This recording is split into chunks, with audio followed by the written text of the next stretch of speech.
Lady Sylvanas Windrunner, once known as the Ranger-General of Silvermoon, and later feared as the Banshee Queen, stands among the most complex and formidable figures in the history of Azeroth. In life, she was a paragon of discipline and martial excellence, a commander whose skill and resolve defined the High Elven defense of Quel'Thalas. Her leadership was both respected and relied upon, especially in times of encroaching darkness. That darkness came in the form of the Scourge during the Third War, as the undead legions marched upon Quel'Thalas under the command of Arthas Menethil. Sylvanas led the defense with unwavering determination. She resisted with cunning tactics and unrelenting force, buying precious time for her people. Yet, despite her efforts, the Scourge proved to be unstoppable. Sylvanas was ultimately struck down in battle, but death did not grant her peace. In a cruel twist of fate, Arthas tore her soul from her body and transformed her into a banshee, binding her will to his own.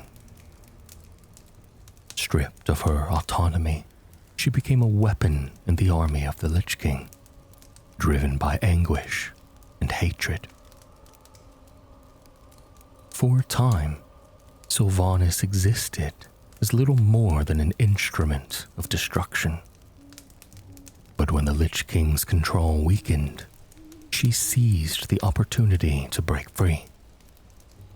Reclaiming her body and her will, she emerged not as the woman she once was, but as something new.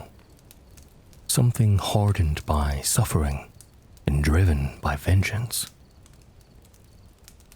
Gathering others like herself, undead who had also broken free, she forged a new faction, the Forsaken.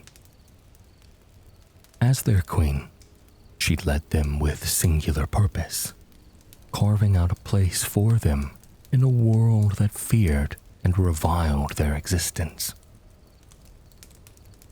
Under Sylvanas' command, the Forsaken aligned themselves with the Horde, a pragmatic alliance born out of necessity. Though mistrusted, they proved their value in battle, contributing to the eventual downfall of the Lich King himself in Northrend. Yet, even in that victory, Sylvanas found no solace. The destruction of Arthas did not free her from the fate she feared most, an eternity of darkness awaiting her beyond death. This realization marked a turning point. Confronted with the inevitability of damnation, Sylvanas sought a way to escape it. Her path led her to an ancient and mysterious entity known only as the Jailer, ruler of them all. In him, she saw not only a means of survival, but a chance to reshape the very nature of existence. Forming a pact with the Valkyr, she ensured her continued presence among the living, her life now tethered to theirs. Publicly, she claimed her actions were for the protection of her people, a shield against the horrors of the afterlife. In truth, her goals were far more far-reaching. Through war and death, she would funnel souls to the Maw, strengthening her new ally and advancing a hidden agenda. Sylvanas' rise continued when she was named War Chief of the Horde by the dying Vol'jin during the Legion's invasion of Azeroth. Her leadership during the war against the Burning Legion solidified her position. but peace proved short-lived. In the aftermath, she led the Horde into a brutal conflict against the Alliance, a war that engulfed all of Azeroth. Her methods grew increasingly ruthless, and her motives increasingly unclear. The illusion of unity shattered during her confrontation with Varrock Sourfang. Challenged to Mach Gorah, Sylvanas defeated him with ease, empowered by forces beyond mortal comprehension. Yet in doing so, she revealed a deeper truth: that the struggles of the Horde and Alliance alike were insignificant to her greater designs. With that, she abandoned the Horde, departing in a form of dark, dissipating shadow, leaving both confusion and division in her wake. Her true objective would soon become clear. She journeyed to Icecrown Citadel, where she defeated Bolvar Fordragon and shattered the Helm of Domination. This act tore open the veil between life and death, creating a gateway to the Maw. There, she worked alongside the Jailer, believing they would dismantle the flawed system of death and grant true freedom to all souls. But this belief was built upon deception. When she discovered the Jailer's true intent, to dominate all of existence, she rejected him. In response, the Jailer restored the fragment of Sylvanas' soul that had been taken from her long ago. The reunion of her fractured self left her overwhelmed and unconscious, abandoned by the very force she had put her trust in. With the aid of Uther Lightbringer, her soul was made whole once more. For the first time since her death, Sylvanas faced the full weight of her actions, with clarity and with remorse. In the final conflict against the Jailer, Sylvanas aided the champions of Azeroth, helping to free Anduin Wrynn from domination and bring an end to the Jailer's plans. When the battle was won, she did not flee from Judgement. Instead, she submitted herself to Tyrande Whisperwind, her long-standing adversary. The sentence was not execution, but penance. Sylvanas would return to the Maw and dedicate herself to freeing every soul she had condemned there. Though absent, her legacy among the Forsaken endured. In time, she acknowledged that their future no longer belonged to her, but to the desolate council that now guided them. Yet, even in exile, there remained those who remembered her not only as a tyrant, but as a leader, a protector, and as a symbol of defiance against fate itself. Sylvanas Windrunner's story is not one of simple villainy or redemption. It is a tale of transformation, of a hero broken, a monster forged, and of one soul struggling to reconcile the two. Sylvanas Windrunner was born into the illustrious Windrunner family, one of the most respected bloodlines among the High Elves of Quel'Thalas. She was the middle sibling, standing between her elder sister Ilaria and her younger sister Barisa, and alongside her brother Lirath. She was raised within the tranquil beauty of Windrunner Spire. From an early age, Sylvanas demonstrated both a fierce independence and a natural aptitude for combat, qualities that would eventually guide her into the ranks of the Farstriders. Through discipline, talent, and unwavering resolve, she rose steadily through their ranks, ultimately succeeding her mother as Ranger-General of Silvermoon. In this role, Sylvanas became the supreme military commander of Quel'Thalas, entrusted with the defense of her people and their sacred lands. Even before the great wars that would define her legacy, she had already earned a reputation as a cunning and fearless leader, particularly during her campaigns against the forest trolls of the Amani Empire. It was during this period that Sylvanas made a decision that would both define her character and draw criticism from her peers. Recognizing exceptional talent in a human ranger named Nathanos Maris, she brought him into the ranks of the Farstriders. This act defied long-standing traditions, and many among the elven leadership, including figures such as Haldoran Brightwing and Lorthamar Theron, questioned her judgment. Even Prince Kael'thas Sunstrider objected, urging her to dismiss the human from service. Yet Sylvanas remained resolute. She believed in Nathanos' loyalty and skill, and her faith would ultimately be vindicated as he rose to become the first and only human Ranger Lord under her command. Their relationship, however, extended beyond the battlefield. Sylvanas frequently visited Nathanos at his home, under the pretense of receiving reports. Over time, rumors spread among the Farstriders of a deeper, more personal bond between them.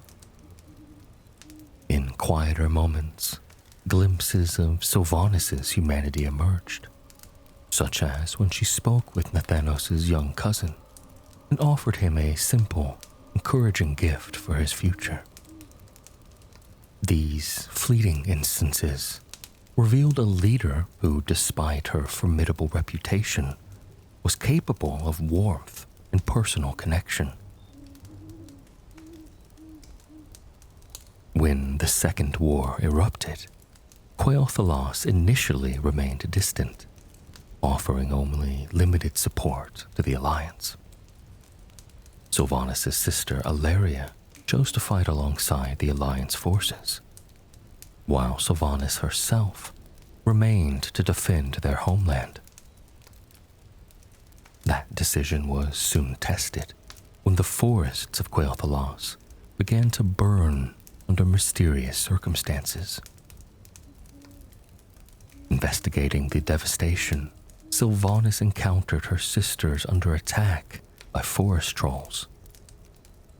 After dispatching the threat, she learned the truth. The Horde had come, wielding dragonfire to set the forests ablaze.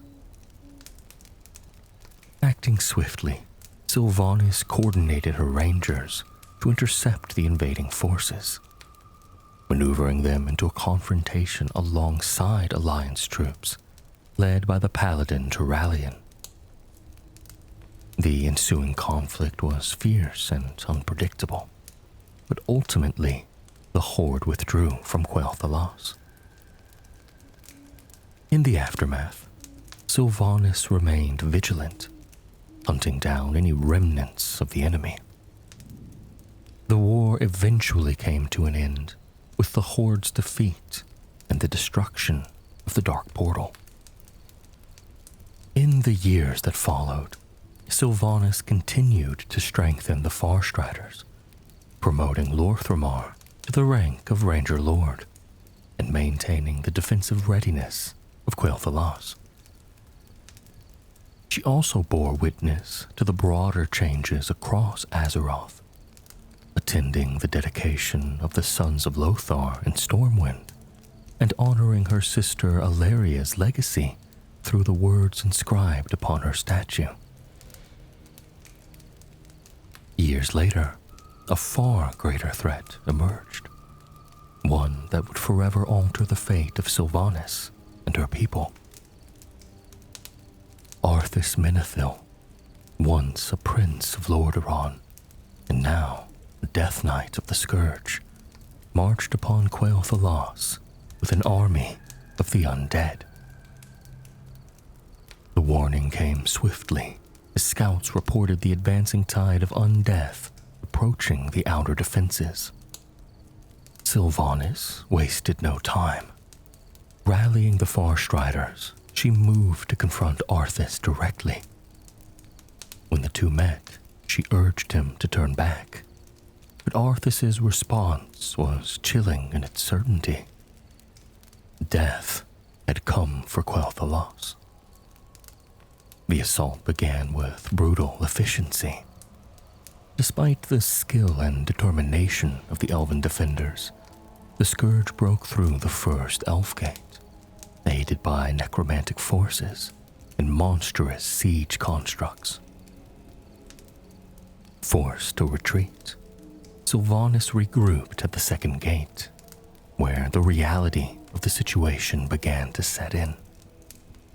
Though she continued to resist, she understood that victory was slipping beyond her grasp. Even so, she clung to the hope that the Magisters of the Sunwell might still turn the tide, if only they could be warned in time. Messengers were sent, but none returned, cut down by the relentless advance of the Scourge. In a desperate attempt to delay the enemy, Sylvanas destroyed the bridge leading to the second gate. Yet, even this proved futile. Arthas gathered the necessary relics to breach the gate and ordered his undead to form a grotesque bridge of their own bodies, crossing the chasm through sheer numbers and disregard for loss. With each line of defense shattered, Sylvanas withdrew to Fairbreeze village, ensuring the evacuation of its people before preparing for a final stand. With only her most loyal rangers remaining, she orchestrated every defense she could muster, including aerial assaults from Dragonhawks. But the outcome was inevitable. As the Scourge closed in, Sylvanas reflected on her sister Ilaria, holding on to the memory of a bond that transcended the battlefield. Her final confrontation with Arthas came just beyond Fairbreeze village. Exhausted, yet unyielding, Sylvanas fought with everything she had left. But she could not match the power of Frostmourne. Her weapons were shattered, and the rune blade pierced her through, bringing her life to an end. To Arthas, her resistance had been an obstacle, one he blamed for the destruction that followed. Yet in truth, it had been the last shield protecting her people from annihilation. In her death, Sylvanas was denied even the dignity of rest. While some believed she had fallen honorably and been laid to ashes, the truth was far darker. As she lay dying, she pleaded for a clean death, but Arthas refused. Instead, he ensured her suffering would continue beyond death. Her soul was torn from the brink of peace and dragged back into the world in a state of unimaginable agony. In that moment, Sylvanas Windrunner ceased to exist as she once had. She became something else. She became a banshee bound to the will of the Lich King. Frostmourne had not only slain her, but fractured her very soul, consuming a part of it and leaving the remainder twisted and incomplete to be bent to Arthas's will. Though enslaved, Sylvanas retained her awareness. Arthas allowed this not out of mercy, but of cruelty, so that she would witness firsthand the destruction of everything she had fought to protect. Paraded before the ruins of Silvermoon, she became a symbol of despair to her people. Yet, even in this state, fragments of her former self endured. She took a grim pride in the continued resistance of the High Elves, even as she was forced to aid in their downfall. She watched as Arthas overcame every obstacle, even freezing the seas themselves to reach the Sunwell. She witnessed the fall of High King Anasterian Sunstrider, the rebirth of Kel'Thuzad, and the devastation of her homeland. In moments of anguish, her voice carried the raw pain of her existence, manifesting as the haunting wail of a banshee. Yet even in this torment, she retained a sharp, defiant edge, mocking Arthas when she sensed weakness, and taking fleeting satisfaction in the downfall of traitors like Darkon Drathir. Bound to the will of the Lich King, Sylvanas followed as the Scourge carried its war beyond Quel'Thalas, bearing witness to the summoning of Archimonde and the widening destruction across all of Azeroth. She had become both observer and instrument of ruin, a soul trapped between what she had been and what she had been forced to become. It was within this torment that the seeds of her eventual rebellion were sown. In the aftermath of Quel'Thalas and the rise of the Scourge, Sylvanas Windrunner became one of Arthas Menethil's foremost generals. Bound to his will and still trapped within the torment of her banshee form, she remained in Lordaeron alongside Kel'Thuzad, all while the Dread Lords watched over the ruined kingdom in the name of the Burning Legion. When Archimonde was defeated at Mount Hyjal, it was Kel'Thuzad who brought word of the Legion's failure. Yet for a time, the Nathrezim, who ruled Lordaeron, remained unaware of the full truth.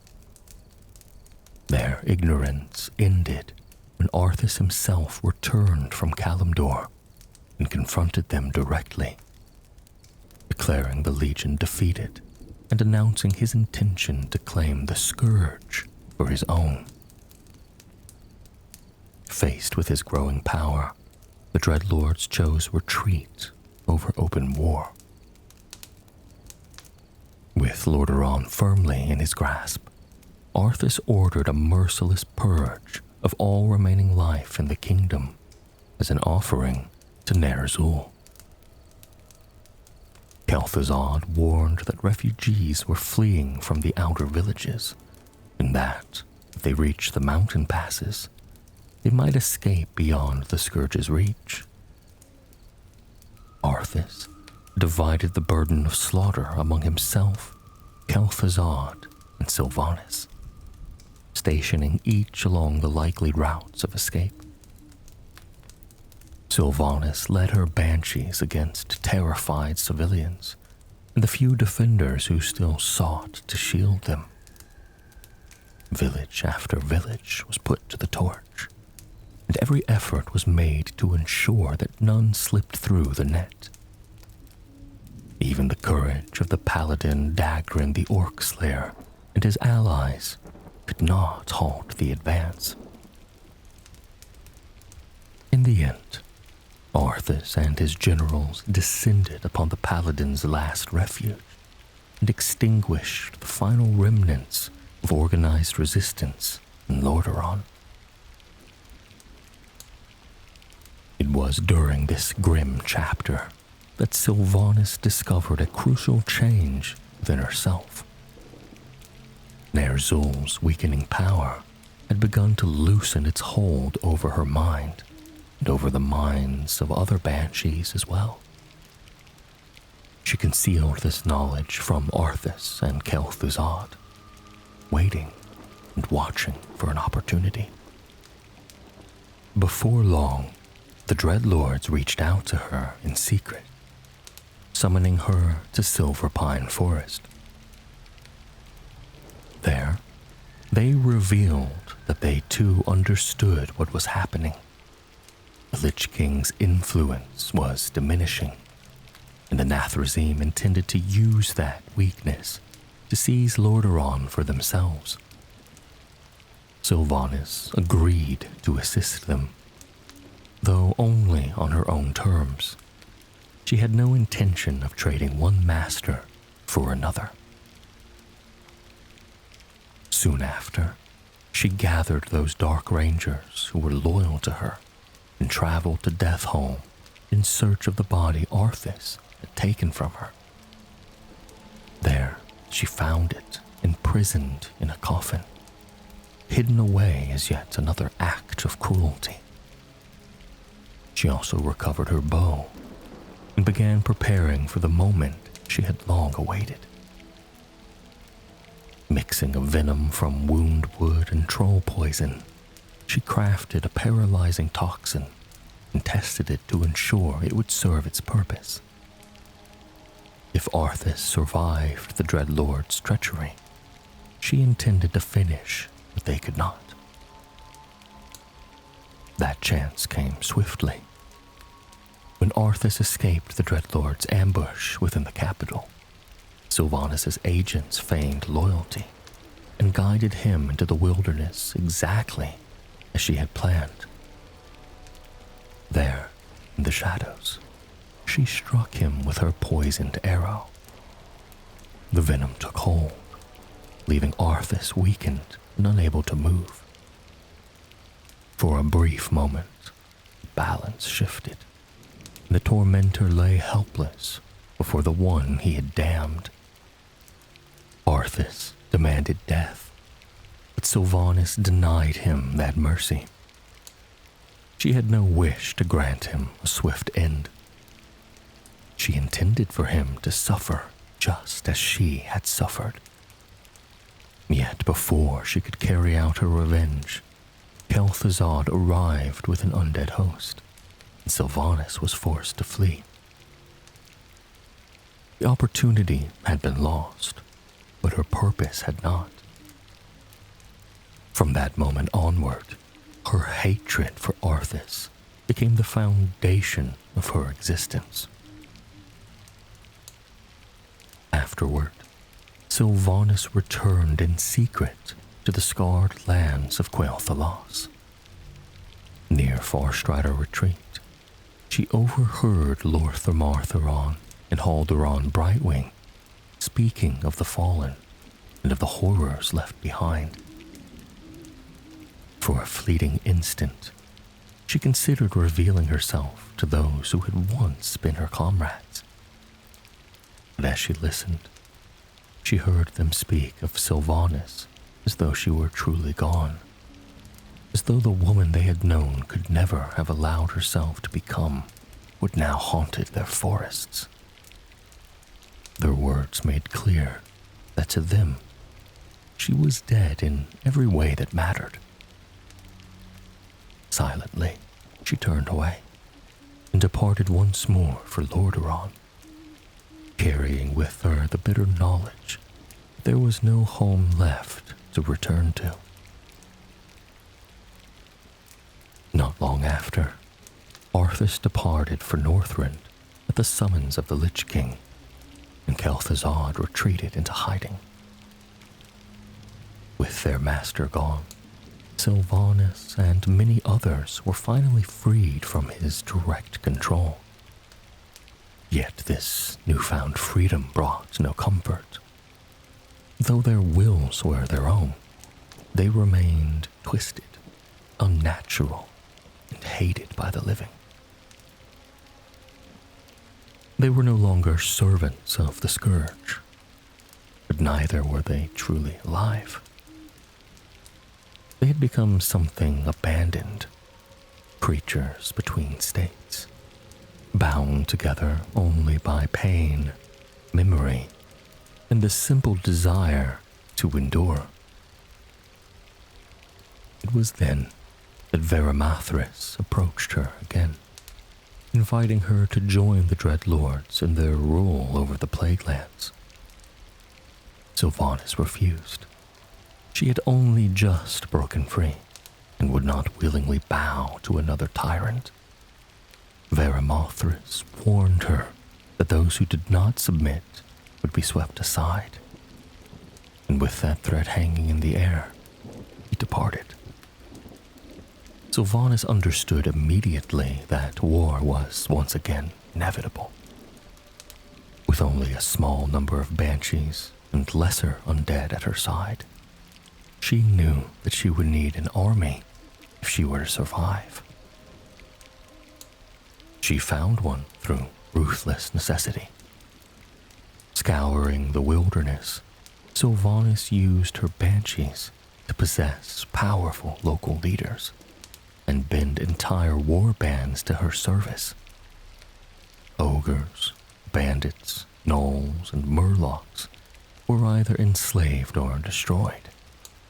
And from this brutal campaign, she forged the foundation of her own strength. When Veramathris finally moved against her, he was swiftly defeated. Yet instead of killing him, Sylvanas chose a more useful path. The Dreadlord begged for his life, promising knowledge, strategy, and service. Knowing the risk, Sylvanas spared him and bound him to her cause, believing that his ambition could be controlled so long as it remained useful. With Veramathris at her side, she turned her attention to the other Dreadlords. Deathrock had enthralled the human commander Garithos and was using both him and his men as a shield. Sylvanas answered with stealth and precision. She infiltrated his forces, struck while they slept, and brought ruin upon both camp and commander before they could properly respond. Deathrock was slain, and Garithos, once freed from the Dreadlord's influence, proved every bit as arrogant as Sylvanas expected. Still, she saw a final use for him. She promised that if he aided her against Balnazar and the forces in the capital, she would surrender the city to him afterward. It was a promise she never intended to keep. Before the final assault against the capital in Lordaeron, Sylvanas gathered the free undead and spoke to them not merely as warriors, but as a people. She asked them what purpose remained for beings who had already died, and whether they would fight to claim a future that belonged to them alone. When one of them questioned what would become of Garithos and his humans, Sylvanas answered with chilling clarity. They would serve their purpose in battle. The assault on the capital unfolded from two directions. Garithos attacked from the rear, while Sylvanas and Veramathris advanced from the front. Fighting through the shattered city, Sylvanas used every resource she could find, including hidden caches left by the royal household of Lordaeron. Balnazar's demonic forces resisted fiercely, but in the end, they too were broken. At the climax of the battle, Sylvanas demanded that Varimathras prove his loyalty by killing Balnazar himself. Though he hesitated, bound by the ancient prohibitions of his kind, he obeyed. With his brother struck down, Varimathras passed the final test Sylvanas had set before him. Garithos, having outlived his usefulness, was discarded just as coldly. When Sylvanas ordered Varimathras to kill him as well, the Dread Lord did so without hesitation. With the last of her enemies eliminated, Sylvanas declared that she and her followers would no longer serve the Legion, the Lich King, or the living. They would become the Forsaken, a people abandoned by the world who would now carve out their own fate by force. From there, Sylvanas moved quickly to build her new kingdom. She set about freeing more undead from the remnants of the Lich King's control and gathering them under her banner. Beneath the ruins of the capital city, she claimed the old royal catacombs and transformed them into the Undercity, a capital for her people hidden beneath the bones of a fallen nation. There, the Forsaken began to reshape the darkness into something functional. A place of laboratories, tombs, strongholds, and grim ambition. It was in this period that Sylvanas learned of Arthas's final ascent in Northrend, where he had merged with the Lich King atop the frozen throne. Yet, her attention remained fixed not only on vengeance, but on survival. In the Undercity, she was approached by Putris, a gifted and dangerous apothecary, who proposed the creation of a new plague. Sylvanas allowed his work to continue, seeing in it both a weapon against Arthas and a means of protecting, or at least preserving, her people through strength. She elevated him to the rank of Grand Apothecary and committed herself to preparing the Forsaken for the wars yet to come. Still, even as she built her new dominion, fragments of her former life remained unresolved. One of the deepest of these was Nathanos. Sylvanas searched for him across the eastern Plaguelands, driven by memory and regret. At last, word came that he had been found near his old homestead, raised into undeath by the scourge. She went to him at once. Yet when Sylvanas found Nathanos, he did not know her. Like so many others, he had been hollowed by death and rage. Yet where others among the Forsaken had simply regained their freedom when the Lich King's hold weakened, Nathanos remained bound. Sylvanas herself tore him free from that control, calling him back from the void with a force of will few could have matched. Once he understood what he had become and what she had become, Sylvanas told him of the Forsaken and the future she intended for them. Then she named him her champion, binding him once more to her cause, though this time by loyalty rather than domination.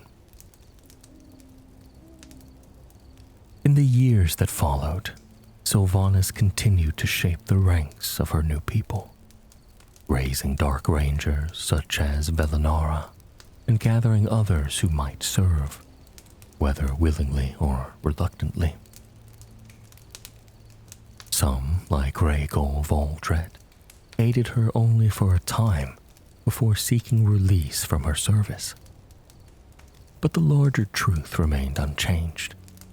From the ashes of Lordaeron's ruin, Sylvanas Windrunner had transformed herself from Arthas's victim into the sovereign of a new and terrible nation. She had lost her life, her homeland, and the person she once was. And in their place, she forged the Forsaken, an undead people with no inheritance except pain, and no future except the one she would seize for them with her own hands. With the ruins of Lordaeron secured and the foundations of their new kingdom established beneath the fallen capital, the Forsaken faced a difficult truth. However determined they were, and however fierce Sylvanas' leadership had proven to be, their hold on the world remained fragile.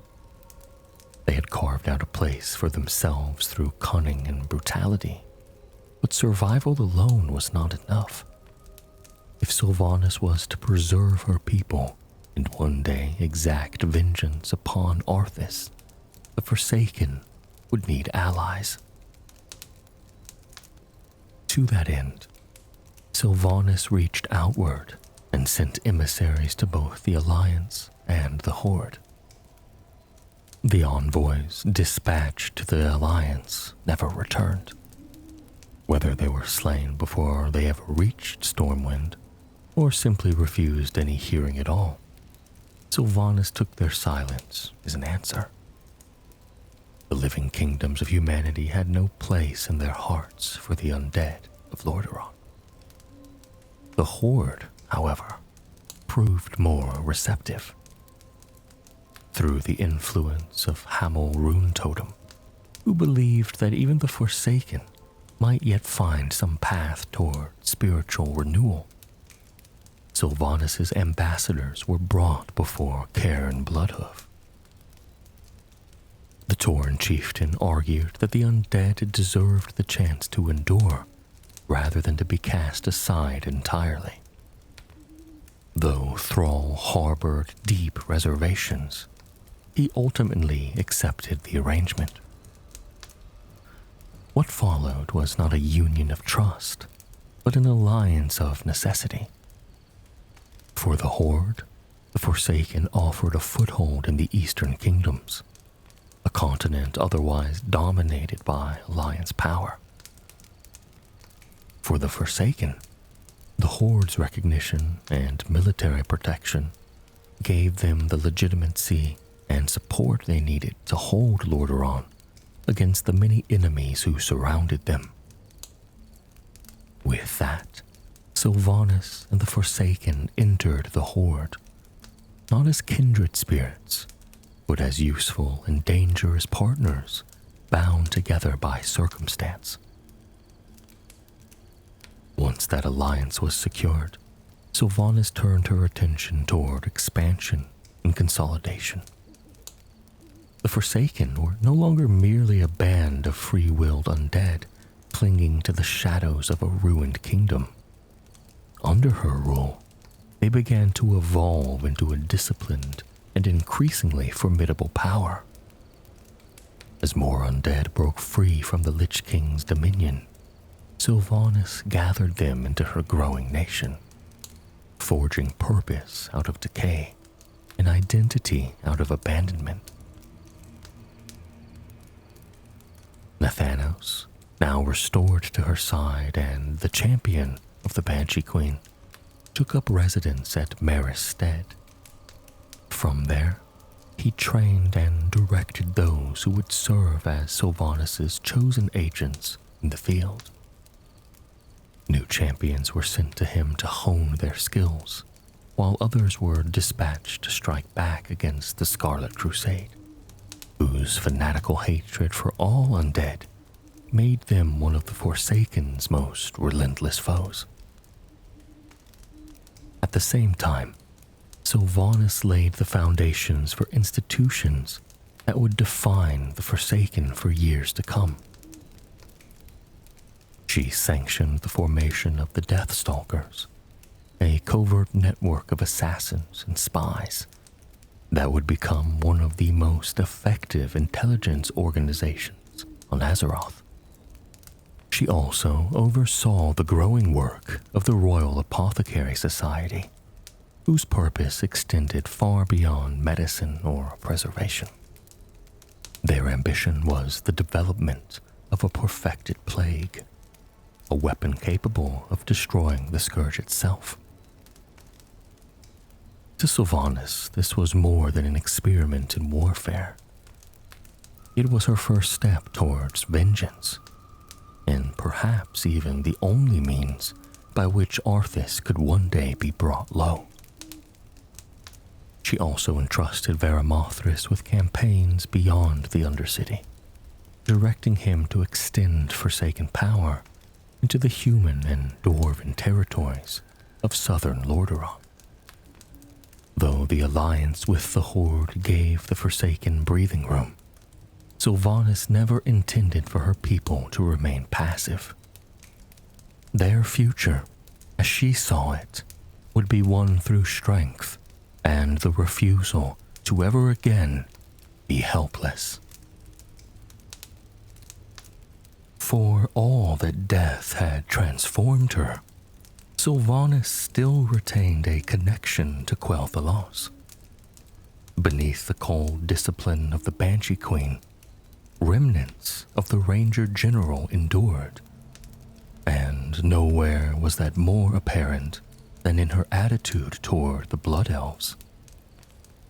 Though she ruled from beneath the Ruins of Lordaeron and commanded the undead, Sylvanas continued to think of herself as one of Quel'Thalas's protectors. The kingdom's people, now reborn as the Sin'dorei, had suffered devastation at Arthas's hands, just as she had. And in that shared ruin, she saw a reflection of her own loss. Again and again, Sylvanas offered aid to the Blood Elves in the form of supplies, troops, and military support. At first, many among them refused, wary that any help from the Forsaken must conceal some darker motive. Yet necessity has a way of softening pride. In time, the Blood Elves accepted a Forsaken presence in their lands, most notably in Tranquillin, where Sylvanas stationed forces to aid in the struggle against lingering scourge threats. She appointed High Executor Mavrin to assist Dame Alfurius in the campaign against Darkon Drathir, whose betrayal had once helped to doom Quel'Thalas. Sylvanas's experience against the scourge made her support invaluable, even to those who did not fully trust her. Her influence also extended beyond troop deployments. Sylvanas played a major role in persuading Thrall to accept the Blood Elves into the Horde, binding their fate to the faction she herself had joined through political necessity. In this, her motives were likely layered. There was strategy, certainly, in strengthening the Horde and reinforcing Forsaken ties to Quel'Thalas. But there was also something more personal, perhaps even sincere, in ensuring that her homeland's surviving people were not left isolated and vulnerable. One of the clearest glimpses of that buried sorrow came when Blood Elven adventurers recovered a cherished relic from Windrunner Spire, the Lady's Necklace, once a gift to Sylvanas from her eldest sister, Alaria. When it was brought before her, the Banshee Queen's composure faltered for only a moment. She quickly lashed out, insisting that the necklace meant nothing and that Ilaria herself belonged only to the dead past.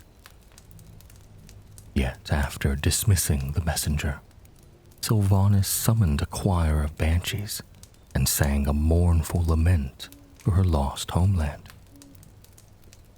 Only then, in private, did she kneel to retrieve the necklace she had cast aside. It was a rare and revealing moment, proof that beneath the iron will of the Dark Lady, the old wounds of Quel'Thalas had never truly closed. Later, Sylvanas also lent her knowledge of the Scourge to the Blood Knights, aiding them in the creation of a powerful Scourge Stone at the request of Malar Dawnblade. Once again, her expertise in undeath served both her allies and her own long-standing war against Arthas. As time passed, Sylvanas continued to monitor the development of the plague that would one day be turned upon the Lich King. During one visit to her apothecaries, she observed the effects of the new plague and expressed satisfaction with its potency, while also warning that such a weapon must never fall into the wrong hands. Yet, even as these preparations continued, a deeper shift occurred far away in Northrend. Arthas, having consumed the last vestiges of Nerzul's identity, fully became the Lich King. At that moment, Sylvanas felt that something terrible had changed. The enemy she hated most had not weakened. He had become more singular, complete. He had become more dangerous than he had been before. That realization soon drove the Horde leadership toward open war. Sylvanas joined Thrall, Sourfang, Garrosh Hellscream, and Putris in council as plans were laid for a campaign against the Scourge. Tensions ran high, especially with Garrosh demanding immediate action. But when Orgrimmar itself came under attack by undead forces, the debate gave way to battle. Sylvanas helped defend the city, and in the aftermath, Thrall formally declared war on the Lich King.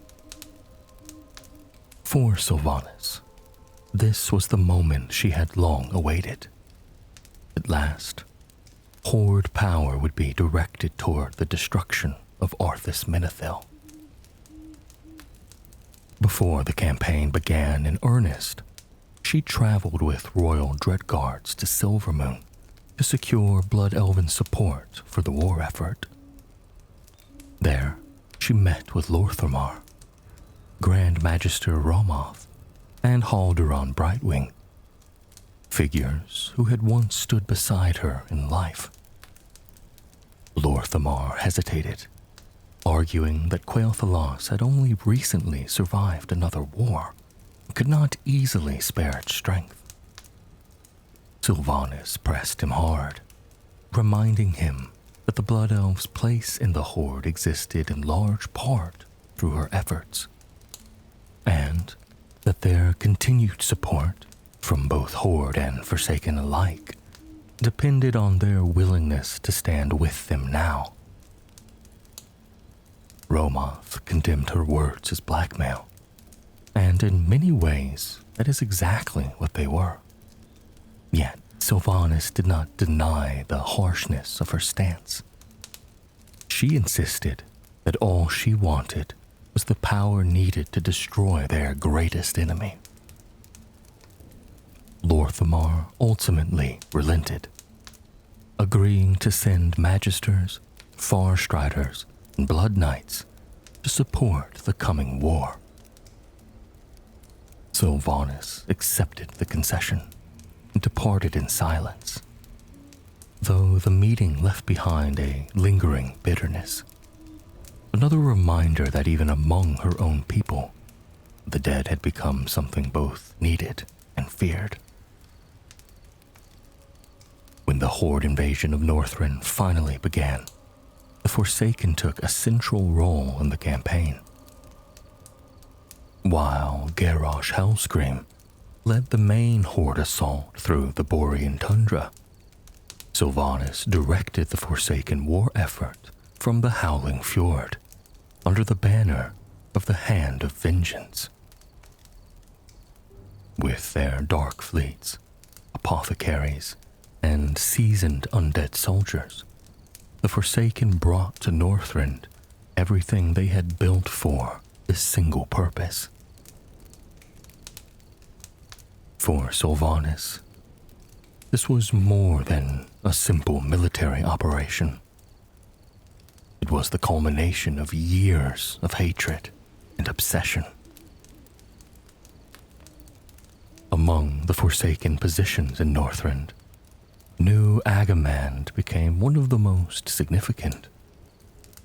There, the Royal Apothecary Society continued its work on the new plague, refining it into what they believed would be the ultimate weapon against the Scourge.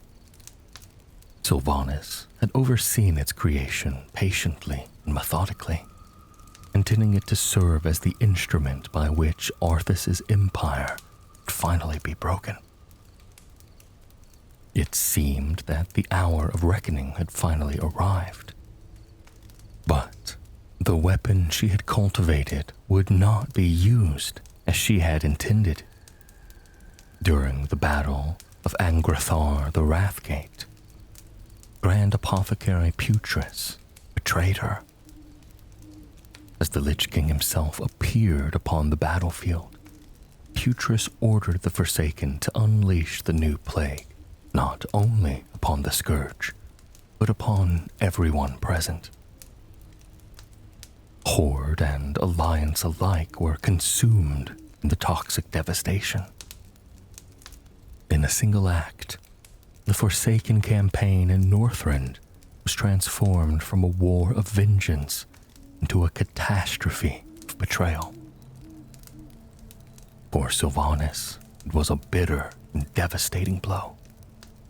The weapon she had meant to turn against her greatest enemy had been stolen from her control and used in a way that further deepened the world's fear of the Forsaken. Once again, her people stood on the edge of ruin, caught between their own ambitions, the treachery within their ranks, and the long shadow of Arthas Menethil, whose destruction still remained maddeningly out of reach. In the wake of the catastrophic events at the Wrathgate, the fragile stability Sylvanas had built began to fracture from within. Betrayal struck at the heart of her power. Varamothris, once bound to her service, turned against her in league with Grand Apothecary Putris. Together, they had unleashed a violent coup within the Undercity, flooding its halls with demonic forces and slaughtering any who refused to submit. The city Sylvanas had forged from ruin was nearly lost in a single stroke. Caught in the chaos, Sylvanas narrowly escaped death, retreating with a handful of loyalists to Orgrimmar. There, she joined War Chief Thrall to plan an immediate counterattack. The threat could not be allowed to fester. A demonic stronghold beneath Lordaeron would endanger not only the Forsaken, but the entire Horde presence in the Eastern Kingdoms. Yet, even as they prepared for war, another crisis emerged. Jaina Proudmoore arrived bearing grim news. King Varian Wren, enraged by the devastation at the Wrathgate and at the death of Bolvar Fordragon, was preparing for open conflict with the Horde. Though Sylvanas and Thrall denied responsibility for Putris's betrayal. It was clear that trust between factions had eroded further than it had before. Despite the looming threat of wider war, Sylvanas marched without hesitation, returning to the Undercity at the head of a horde force. She led the assault alongside Thrall and Vol'jin. Her cry for her people echoed through the halls as they fought their way into the depths of the city. In the throne room, Sylvanas confronted Veramothras directly.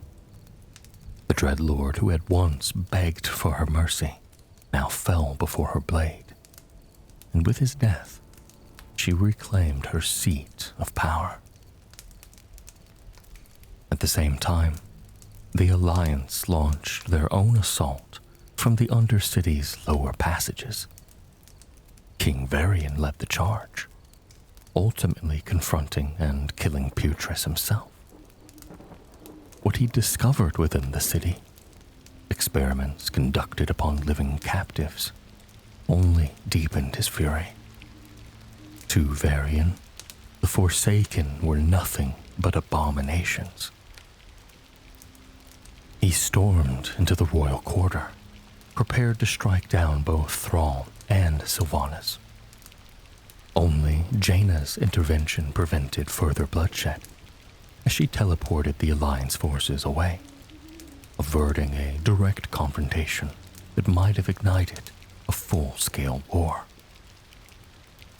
With the rebellion crushed, Sylvanas once again stood as ruler of the Undercity. Yet victory came at a cost. Suspicion lingered, both within the Horde and beyond it. Some believed she had known more of the Wrathgate betrayal than she admitted. Whether truth or rumor, the damage was done. Thrall, uneasy with what had transpired, stationed Kor'kron forces within the Undercity to watch over the Forsaken. It was a clear sign that even her allies no longer fully trusted her. Still, Sylvanas remained focused on her ultimate goal. With her city reclaimed, she turned her gaze once more toward Northrend and toward Arthas. Driven by vengeance, Sylvanas led Horde forces into the heart of Icecrown Citadel, seeking to confront the Lich King within his own domain. Accompanied by her Dark Rangers, she guided champions of the Horde through the treacherous depths known as the Frozen Halls. These were battlegrounds steeped in memory and torment, corridors where the echoes of death lingered with unnatural clarity. After defeating the grotesque creations Ik and Crick, Sylvanas was offered a desperate bargain. Crick, pleading for his life, revealed that Frostmourne itself lay within reach. Yet his words were cut short as Scourge Lord Tyrannus struck him down, leaving Sylvanas to continue forward. As she pressed deeper into the halls of reflection, the weight of her past grew heavier. Here, within the Lich King's inner sanctum, she stood closer to the blade that had ended her life than ever before. The presence of Frostmourne stirred something within her, a memory of agony that had never truly faded. In a rare moment of vulnerability, she attempted to commune with the spirits bound within the weapon, hoping that some form of salvation might yet exist. Instead, she was met by the spirit of Uther the Lightbringer, who warned her of the danger ahead. He spoke not only of the Lich King's power, but of a deeper truth, that the Scourge required a master. Without one, it would become an uncontrollable force, consuming the world without constraint. To end the threat, Uther said, the Lich King would have to be defeated where he was born, at the Frozen Throne. Before she could act further, Arthas himself arrived. He reclaimed Frostmourne and absorbed Uther's spirit, demonstrating once again the vast gulf in power between them. His lieutenants, Falric and Marwyn, were summoned to delay the intruders, while Sylvanas and her allies pressed forward. What followed was a desperate retreat rather than a triumphant advance. Even as they fought through waves of undead and shattered ice, it became clear that the Lich King could not be defeated within these halls. At the brink of annihilation, with escape seemingly impossible, salvation came in the form of the Horde gunship, Orgrim's Hammer. Rescued at the last moment, Sylvanas was forced to accept a bitter truth. Arthas had grown stronger than ever, and defeating him would require more than vengeance or cunning. It would demand an army greater than any single faction could muster. That reckoning came not long after, in a climactic battle led by Tyrion Fordring and the combined champions of Azeroth. Arthas Menethil was finally defeated. The Lich King's reign came to an end, bringing a closure to a war that had scarred the world and Sylvanas beyond measure. Yet, for Sylvanas, the victory was incomplete. She had not been there to witness his fall. The vengeance that had defined her existence had been fulfilled without her hand guiding it. When she later stood at the Frozen Throne, she found not a sense of triumph, but rather a hollow stillness enveloping her. The purpose that had sustained her through life and undeath alike vanished. Alone, atop Ice-Crown Citadel, Sylvanas reflected on what remained. Arthas was dead, while Thalas had been avenged. The path she had followed for so long had come to an end. With nothing left to anchor her, she made a final decision. Casting herself from the heights of the Citadel, she sought oblivion upon the Serenite spikes below, an end to both her life and her torment. Instead, she found something far worse. In death, Sylvanas entered a realm of unrelenting darkness, a place defined not by the peace of death, but by despair. There was no release, no solace, only cold fear and an endless sense of suffering. There, she encountered the shattered remnants of Arthas himself, not the tyrant who had defined her existence, but a fragment of what he had once been. In that moment, Sylvanas realized that even he had been reduced to something pitiable. Yet the revelation brought her no comfort. The fate that awaited her was no different. It was then that the Valkyr appeared. Led by Anhild the Caller, they offered her a pact. In exchange for binding herself to them, Sylvanas would be spared this eternal torment. One of their number would take her place in the darkness, and together they would become bound, her existence tied to theirs, her survival dependent upon them. Faced with the certainty of endless suffering, Sylvanas accepted. She returned to the world of the living, no longer sustained by vengeance alone, but by a deeper, more desperate purpose. Reborn through her pact with the Valkyr, Sylvanas emerged changed.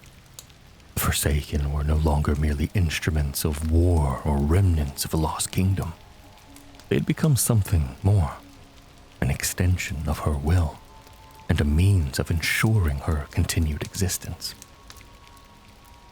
With their ability to raise new undead, the Valkyr offered a solution to the Forsaken's greatest limitation: their inability to reproduce. As the world reeled from the cataclysm, Sylvanas turned her attention to expansion. Ordered by the Horde to secure a port in northern Lordaeron, she led the invasion of Gilneas. Initial victories gave way to fierce resistance as the Gilneans harnessed the Worgen curse and rallied their defenses. In one pivotal confrontation, Sylvanas faced King Judgement directly.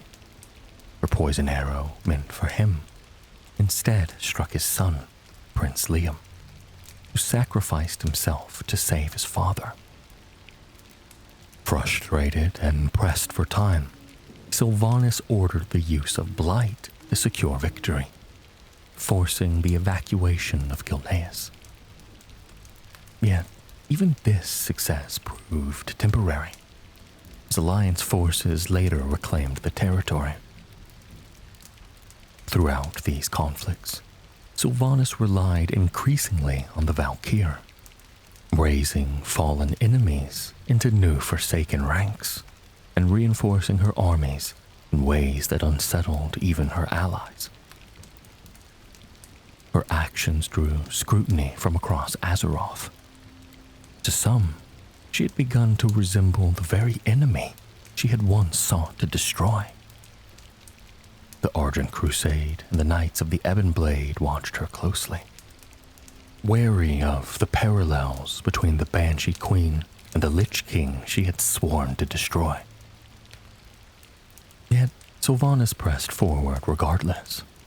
Whether in the forests of Silverpine, the fields of Anderhall, or the contested lands of Arathi, she pursued a singular vision: the complete domination of Lordaeron and the survival of her people at any cost. In the end, Sylvanas Windrunner was no longer driven solely by vengeance or even by power.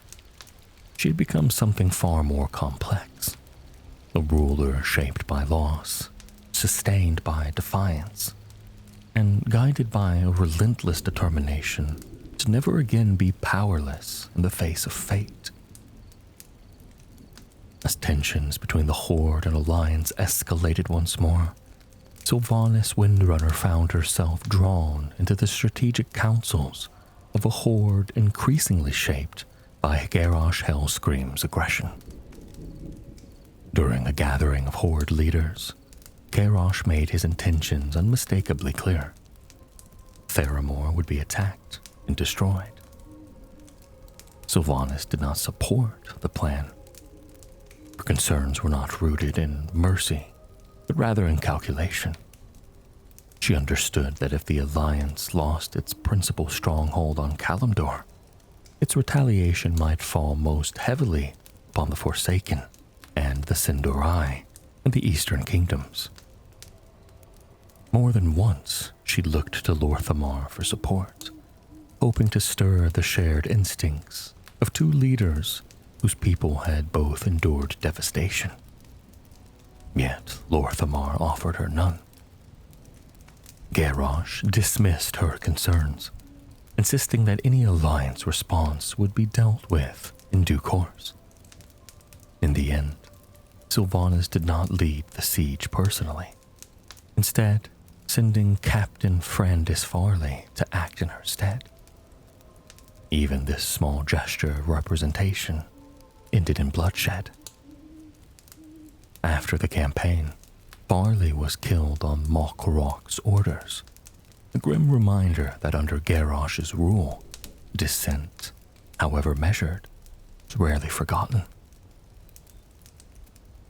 When Garrosh's tyranny finally pushed the Horde to rebellion, Sylvanas joined the campaign against him, though, as always, her loyalty was measured through the lens of utility and survival rather than idealism.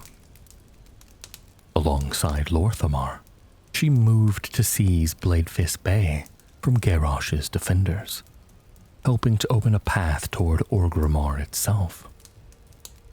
During the approach, she and Lorthamar spoke of the dead, and the possibility of raising fresh corpses for battle. The Regent Lord forbade her from using such methods upon fallen blood elves, though he made no such demand regarding humans. Sylvanas, ever practical, seemed prepared to use whatever dead she could claim, intending to fill Orgrimmar's streets with a tide of risen soldiers if the opportunity presented itself. She later took part in the assault against Galakras alongside Lorthamar and Archmage Aethys Sunreaver, lending her strength to the rebel cause. When Garrosh was at last defeated and taken into custody, Sylvanas stood among the assembled horde leaders to witness the end of his reign. There, Thrall named Vol'jin as the new war chief. Sylvanas acknowledged the choice with outward calm, but beneath that stillness, there remained the unmistakable sense that she had not truly yielded herself to this new order. She accepted Vol'jin publicly, yet it was clear she intended to test him in time, just as she had tested all things. In the aftermath of Garrosh's fall, Sylvanas traveled with the other leaders of the Horde to the Temple of the White Tiger, where Garrosh Hellscream would stand trial rather than face immediate execution. The idea itself displeased her. To Sylvanas, a drawn-out judgment for a tyrant who had already drowned the world in blood seemed like wasted effort. Her irritation deepened when Bane Bloodhoof was chosen to serve as Garrosh's defender. As the trial unfolded and Bane's defense proved more capable than she would have preferred, Sylvanas accused him of behaving like an Alliance sympathizer. Bane rejected the charge with quiet force, meeting her anger without yielding to it. Yet the trial also awakened another possibility, one far more personal.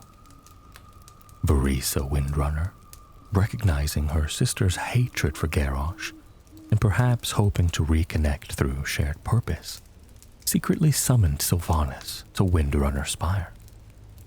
There, the two plotted Garrosh's assassination.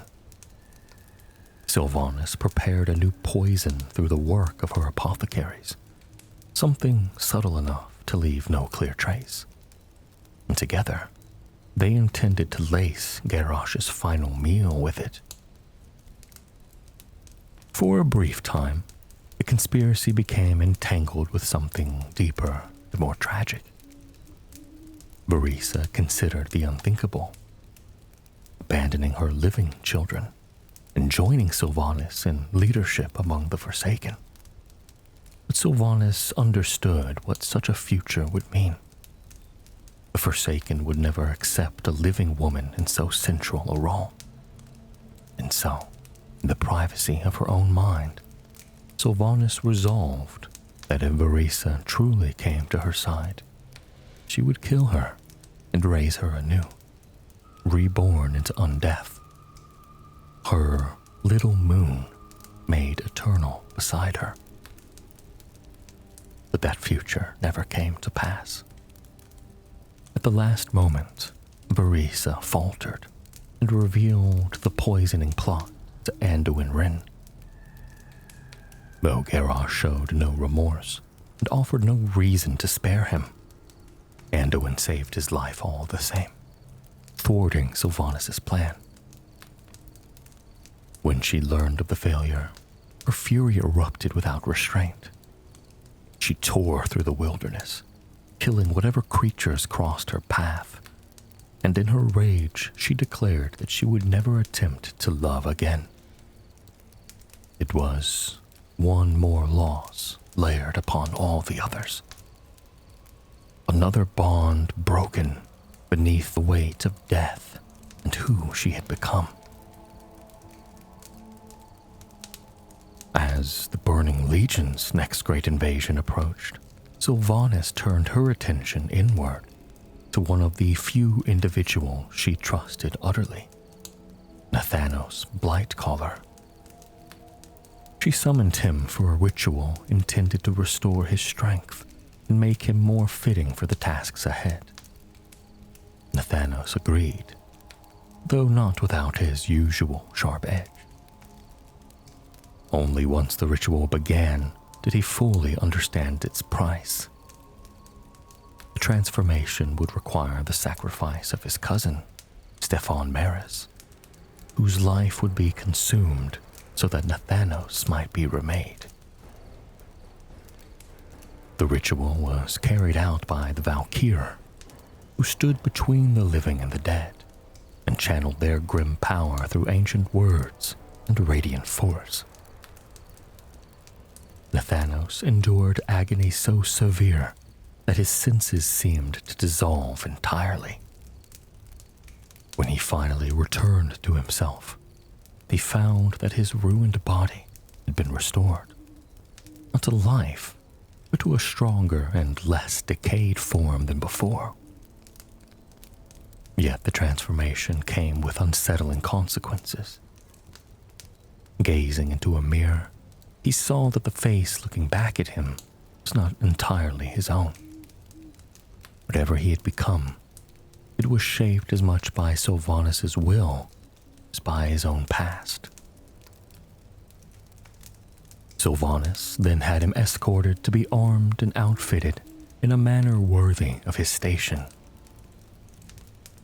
Along the way, suggestions arose that the Dark Lady's feelings for Nathanos ran deeper than those of mere commander and servant. Nathanos himself rejected the notion, or at least refused to dwell upon it. Whatever love he had once been capable of, he believed his dead heart now held room only for anger, duty, and contempt.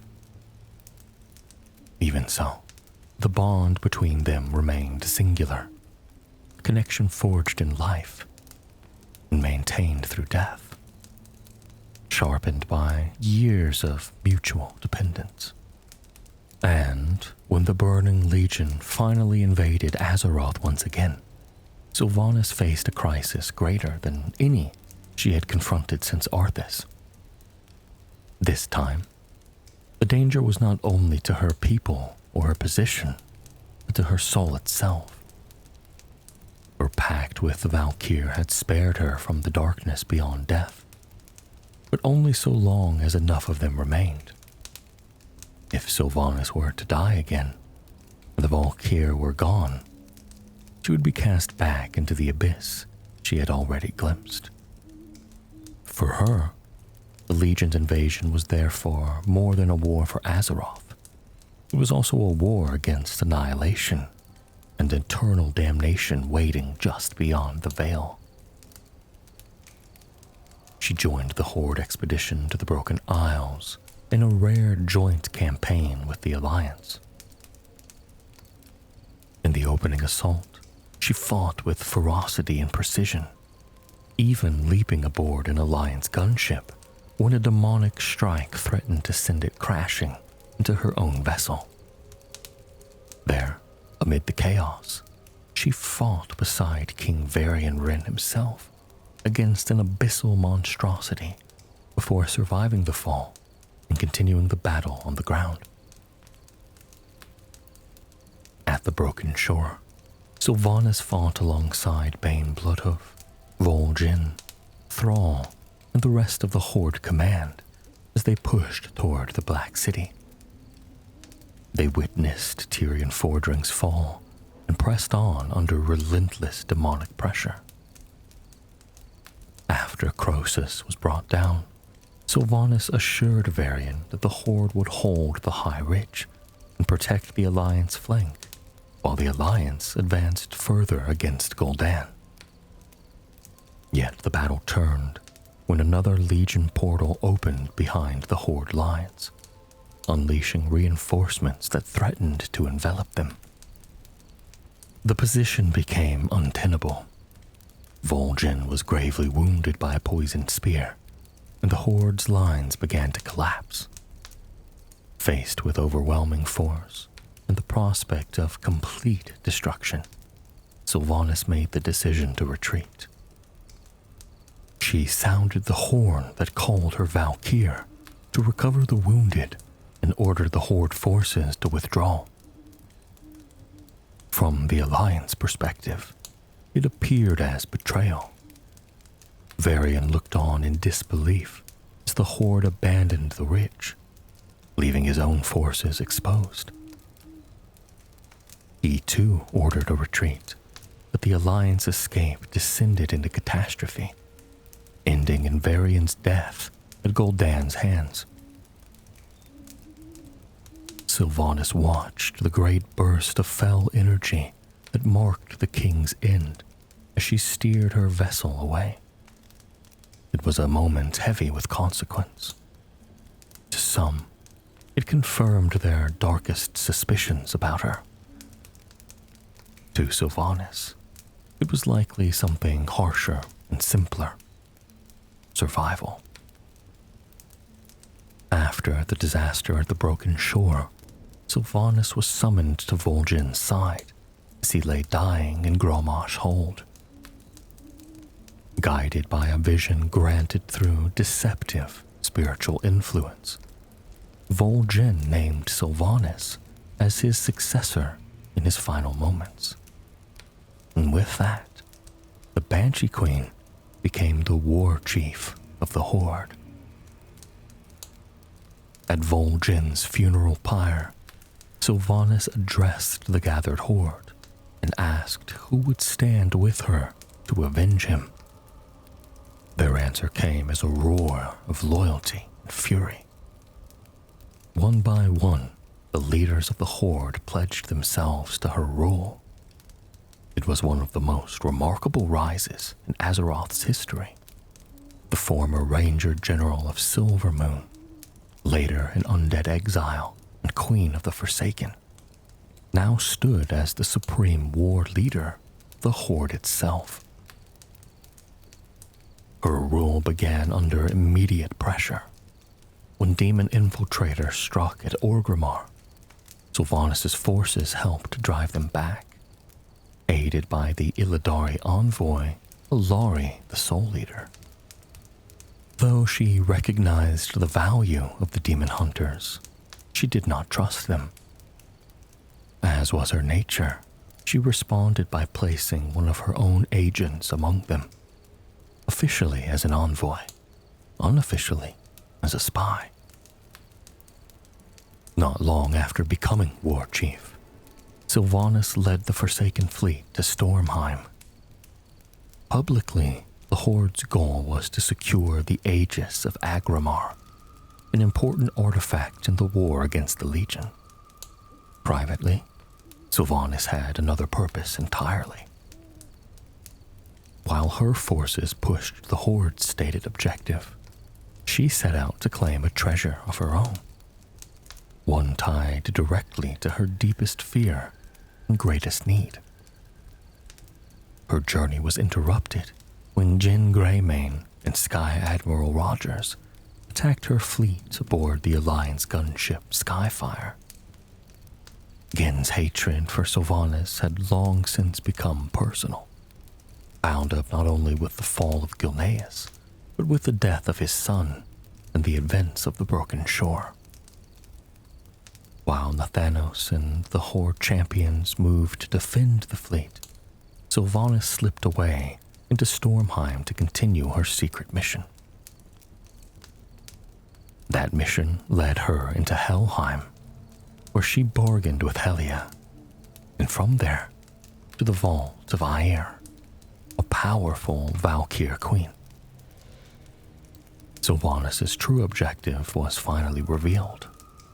She she intended to enslave Aegir and compel her to create more Valkyr for the Forsaken. To Sylvanas, this was no small strategic gain. It was salvation for her and her people. More Valkyr meant the continuation of her people and the preservation of her own life against the fate that awaited her in death. Using the soul cage, she bound and tortured Aegir, seeking to force obedience through magical domination. But at the moment of triumph, Gin struck. Emerging from the shadows, he attacked Sylvanas with savage determination, declaring that since she had stolen his son's future, he would now take hers. Their fight was bitter and vicious. Sylvanas wounded him with poison, but Gin endured long enough to seize the soul cage and smash it, freeing Aegir before she could be bound. As Aegir vanished from Sylvanas' grasp, so too did the future she had come to seize. Gin, snapping the arrow from his shoulder, left her with a final declaration of vengeance fulfilled. For Sylvanas, the loss was immense. The plan had failed and exposed how desperately she feared the end awaiting her. Not long after, Sylvanas was reunited at last with her sisters, Valeria and Verisa. The meeting centered on Windrunner Spire, their ancestral home, which they hoped to reclaim together from the undead who haunted it. For a time, the reunion seemed almost capable of healing something old and broken, as they fought side by side through the ruined halls in a nearby village. They shared a game from their youth, each offering 3 statements, with one being a lie. Sylvanas' declarations were telling. She said that there were times she wished she were still alive, that she was proud to be war chief of the Horde, and that she would never betray her sisters. The game, however, only highlighted the distance between them. As old resentments resurfaced, the fragile peace cracked. Alaria accused Sylvanas of manipulating Verisa during the plot against Garrosh, while Sylvanas countered that Verisa's hesitation had helped leave the world to suffer all that followed. The argument escalated until both women saw in the other only a monster. Verisa tried to restore calm, but the truth of the reunion had already been exposed. Sylvanas had not come alone in trust. Hidden nearby were dark rangers, prepared to kill her sisters if she gave the order. In the end, she did not. Whether out of lingering love or some final remnant of who she had once been, she allowed Alaria and Verisa to leave alive. Before parting, Verisa apologized for abandoning the path Sylvanas had once offered her, and expressed the hope that one day she might be forgiven. Sylvanas let them go, but not with peace in her heart. Even then, she insisted that in the end, her sisters too would serve her. It was a chilling declaration, but also a revealing one. Sylvanas could no longer imagine reunion without control or love without possession. Family, like everything else in her existence, had become entangled with fear and the refusal to lose what remained. In that, perhaps more than anywhere else, the tragedy of Sylvanas Windrunner could be seen most clearly. As Sylvanas settled into her role as war chief of the Horde, the burdens of command began to press in from every side. While attending to matters in Orgrimmar, she received Nathanos Blightcaller who brought word from the Undercity. Among the Forsaken, opinion was divided. Many took pride in the fact that one of their own had risen to rule the Horde, yet others resented what they perceived as abandonment. To them, Sylvanas had ascended to a greater throne, while leaving her own people to navigate uncertainty in her absence. Sylvanas found bitter amusement in the contradiction. To some within the Horde, she cared too little for the other races. To some within the Forsaken, she cared too much for them. In either direction, she could not move without stirring suspicion. Nathanos explained that in the void left behind by her departure, a new body had emerged within the Undercity, the Desolate Council, formed as an interim government to oversee Forsaken affairs. Yet this development came with complications. News had spread of Sylvanas' failed attempt in Stormheim to secure more Valkyr, and members of the council harbored doubts about both her methods and her visions for the future. They requested an audience, hoping to address their concerns directly. Sylvanas, however, was already thinking beyond internal dissent. With Varian Wren dead and Anduin newly crowned in Stormwind, she saw an opportunity. In her mind, the Horde's strength should not be rebuilt for defense, but for conquest. Stormwind, weakened by transition, still burdened by grief, appeared vulnerable. And from the death of its people, Sylvanas imagined new strength for the Forsaken, a grim union in which the living might be remade and reunited with the dead they had lost. At this same moment, Azeroth itself was changing.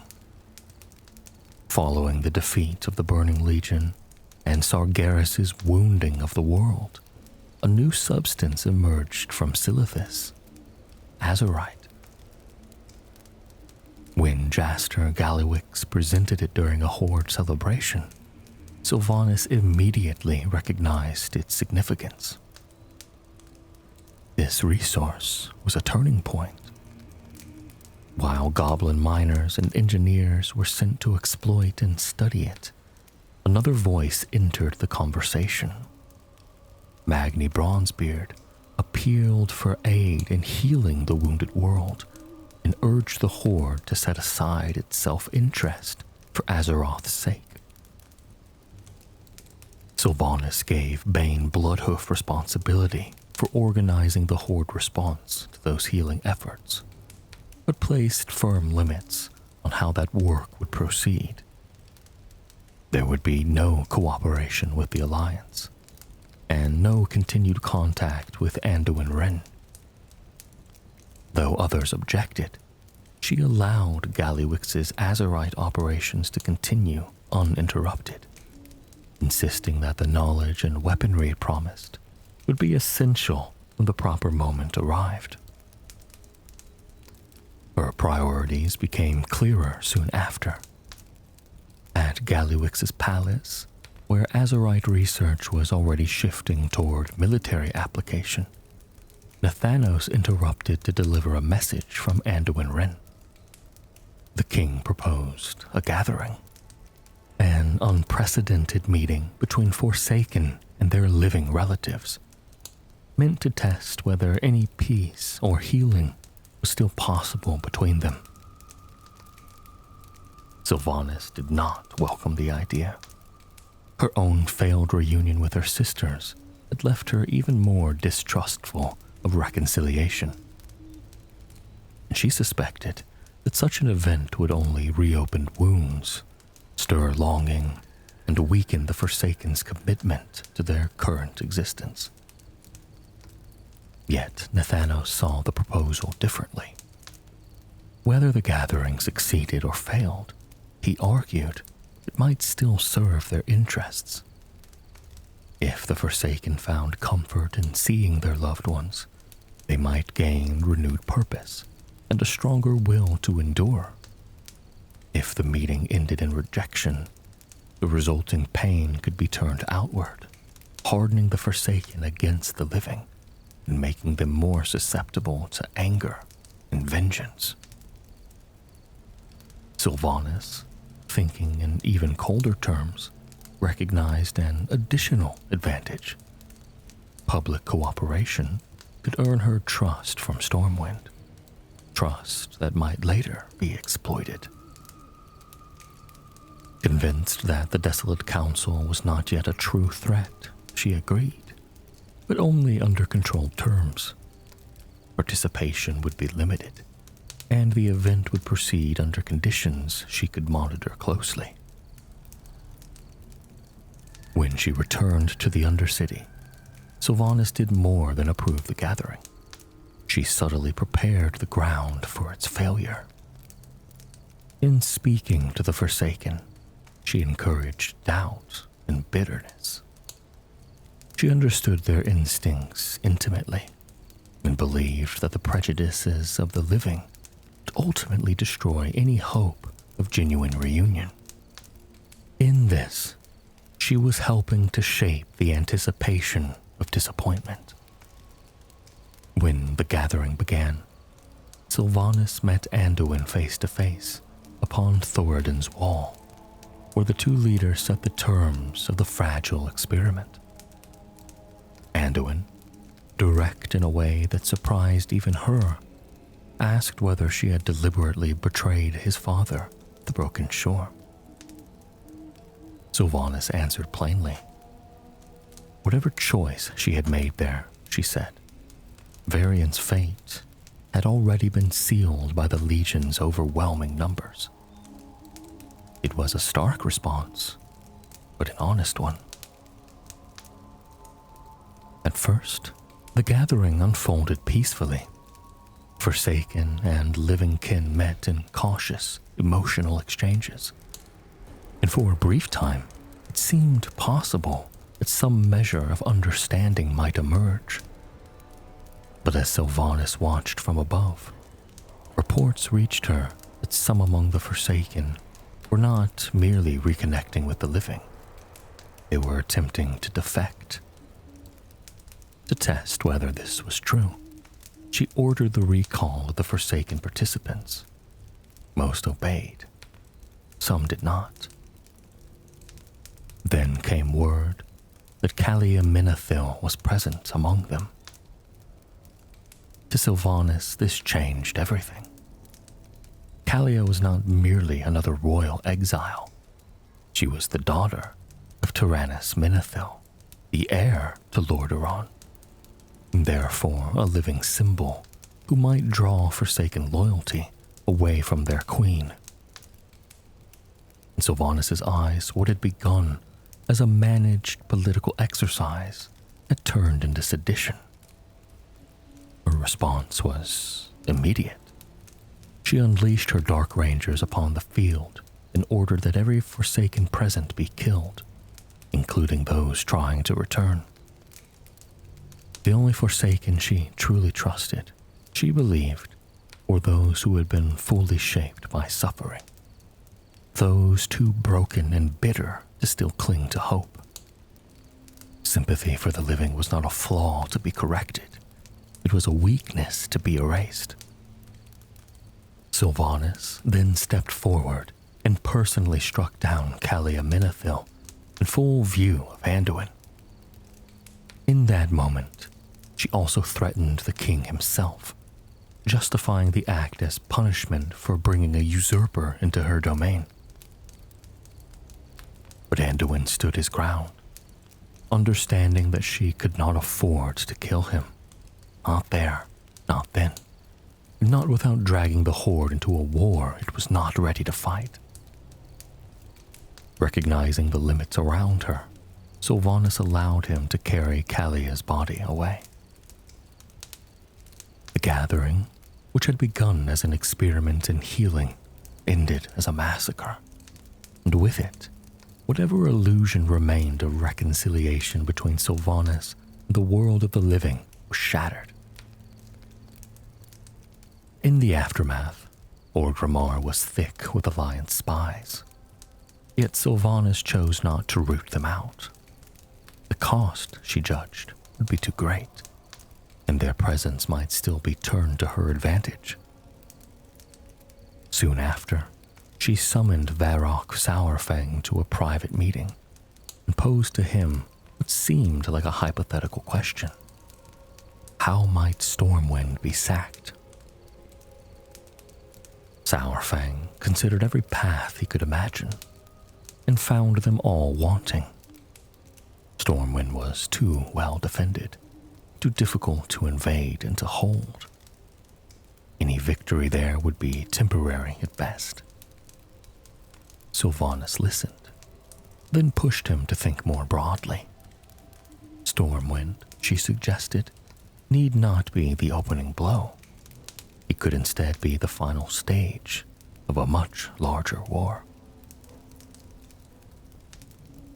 When Sourfang finally asked the question beneath all the others, why begin such a war at all? Sylvanas answered with characteristic clarity. In her view, peace between Horde and Alliance was an illusion. The sins between them ran too deep, the wounds too old and too fresh. War was inevitable.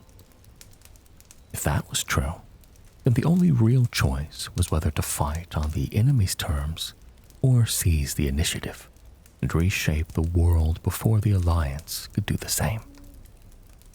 Sourfang suggested that the Horde should prepare to defend itself rather than ignite the next conflict. Sylvanas countered that while Stormwind might be difficult to conquer, Orgrimmar had already shown itself vulnerable during Garrosh's downfall. The Horde could not afford to wait for the next war to come to them. Azerite only sharpened this logic. With such a weapon entering the world, Sylvanas believed that delay itself had become dangerous. She then led Sourfang to the true shape of her strategy. With both Horde and Alliance navies weakened after the Legion War, rapid reinforcement across the world was no longer possible. If the Horde struck swiftly, it could seize Kalimdor before the Alliance could properly respond. Darnassus, the center of Alliance power on that continent, would become the true target. But conquest alone was not the point. Sylvanas intended to use Teldrassil and the Night Elves as leverage. By threatening Darnassus without destroying it, she believed she could fracture the Alliance politically. The Night Elves would demand that their homeland take priority. The Gilneans, who had long gone without such aid, would see the imbalance. Stormwind would be forced into inaction, its coalition pulled apart by competing interests. In time, each Alliance nation could be isolated and dominated in turn. Yet Sylvanas understood that such a plan depended on appearances. If the campaign against Darnassus became an atrocity, it would unite the Alliance rather than divide it. That meant the initial conquest would need to be seen as disciplined, strategic, and above all, honorable. And because the Horde did not trust her to deliver that appearance on her own, she gave Sourfang responsibility for planning and executing. To create the opening they needed, false intelligence was deliberately fed to Alliance spies. Sourfang acted as though he were pressuring Sylvanas into supporting an Azerite-focused campaign in Silithus, and the Alliance responded exactly as hoped. The Night Elf fleet moved south, and Tyrande traveled to Stormwind to plan the response, leaving Malfurion Stormrage with only a limited force in Ashenvale and Darkshore. What looked to the Horde like a military advantage, however, seemed to irritate Sylvanas. Even then, she was thinking beyond the battlefield, measuring not only what the invasion would win, but what symbols it would fail to destroy. As the campaign began, Sylvanas pursued two objectives at once. The first was practical. Control of Teldrassil would deny the Alliance a major harbor for transporting Azerite from Kalimdor to the Eastern Kingdoms. The second was psychological. Malfurion Stormrage had to die. As long as he lived, the Night Elves would endure. Break their champion, and the people might break with him. While Saurfang led the ground campaign through Ashenvale, Sylvanas personally hunted Malfurion. Twice she clashed with him, and twice he slipped from her grasp. During the march north, she reflected on how war reshaped people. To Sylvanas, true war was not merely the clashing of armies. It was the pressure that forced civilizations to commit the unthinkable. Malfurion, she believed, had not yet accepted that truth. Saurfang, for his part, troubled her in a different way.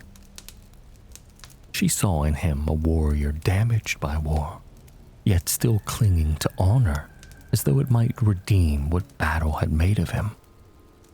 That made him useful, but also dangerous. If his sense of honor ever turned fully against her, he would become a threat that could not be ignored. The fighting in Darkshore nearly stalled the Horde advance. The Wall of Wisps and the return of the Night Elf fleet threatened to halt the invasion entirely. To break the defense, Sylvanas and Saurfang divided their forces. Nathanos and Saurfang led a northern distraction, drawing the Wisps away long enough for Sylvanas to drive the main army through. From there, the Horde advanced toward Malfurion's final position. When Sylvanas at last faced him directly on the shores of Darkshore, the battle became deeply personal. Malfurion fought with overwhelming force, cutting through her guards and reducing the struggle to a duel between them. Before it could end, Saurfang intervened, hurling his axe into Malfurion's back from behind. It was not an honorable strike, and Saurfang knew it. Sylvanas, by contrast, praised it. She even offered him the honor of delivering the killing blow. But Saurfang did not finish the deed. Tyrande arrived in time to save Malfurion, and when Sylvanas learned of it, rage nearly drove her to kill Saurfang on the spot. Then came the moment that changed everything. After Darkshore fell, Sylvanas encountered Delaran Silvermoon, wounded but defiant. Delaran accused her of war being driven not by strategy, but by hatred and rage. She tried to remind Sylvanas of the woman she had once been, a defender of her people. Sylvanas remembered that woman, she said, and remembered her as a fool. In Delaran's defiance, she saw again the same thing that had always haunted her. Hope. The hope that armies could recover. The hope that loss could heal. The hope that the future might still belong to the living. It was the very thing she had come to hate, because it had failed her at Quel'Thalas, and continued to resist every lesson she believed the world had taught. When Delaran declared that Sylvanas could kill people, but never hope itself, Sylvanas gave the order that shattered the plan she and Saurfang had built. Nathanos was commanded to burn Teldrassil. As the Horde catapults hurled fire into the World Tree, Sylvanas watched it burn. To Saurfang, the act was unforgivable. He accused her of damning the Horde for generations. Sylvanas remained cold, already turning to the next phase of the war. Darnassus, she explained, had never truly been the objective. The goal had been to break the Alliance by destroying hope itself. Saurfang's failure to kill Malfurion had preserved too much of that hope, and the burning of Teldrassil was her answer. If the Alliance could no longer be divided through fear, then perhaps it could be driven into pain and fury. The Alliance answered swiftly, laying siege to Lordaeron itself. As their armies closed around the ruined capital, Sylvanas reflected on the endless cycle of hatred and war. To her, compromise had only weakened them. Sharing the world with their enemies had made them soft. If the Horde was to survive, it would have to remember what strength truly meant. When Alliance siege towers advanced against the walls, Sylvanas launched herself into battle with startling ferocity, infiltrating and destroying one of the siege machines personally. She then assumed her Banshee form, phasing through enemy lines and leaving death in her wake before crying out for the Horde. The display rallied her soldiers, but Anduin responded with a miracle of his own, raising a great dome of light that restored his troops and steadied their resolve. As the Alliance pressed deeper into the city, Sylvanas escalated. When her Azerite war machine fell, she ordered the deployment of the Blight. Despite Saurfang's furious objections that Horde soldiers would die with the Alliance, she accepted that cost without hesitation. Those who fell in the poisoned cloud were then raised as skeletal servants and hurled back into the battle. Another grim demonstration that for Sylvanas, death itself was not an end, but a resource. Even so, the battle turned when Jaina Proudmoore arrived and shifted the balance decisively in the Alliance's favor. As the Horde withdrew toward the inner keep, Saurfang confronted Sylvanas directly, condemning the entire strategy as an honorless travesty. Sylvanas replied with one of the clearest expressions of her worldview. Honor meant nothing to a corpse. This Horde, she said, was worth saving, but not by the old codes. If Saurfang wished to die a warrior's death, then he was free to do so. She even suggested she might raise him afterward. In the throne room, Bane confronted her as well, horrified that she would abandon Saurfang. Sylvanas dismissed the concern with equal coldness. Saurfang had chosen his end. Bane could join him or tend to the living. Either way, she was already moving on. Then she handed Nathanos her bow and sent him away to do what was necessary. Alone, she seated herself upon the throne and awaited the Alliance. When Anduin, Jaina, Gin, and Ilaria entered, Anduin declared that her rule had been without honor and that the battle was over. Sylvanas mocked them from her throne, then rose and walked forward as if in surrender. Instead, she transformed again.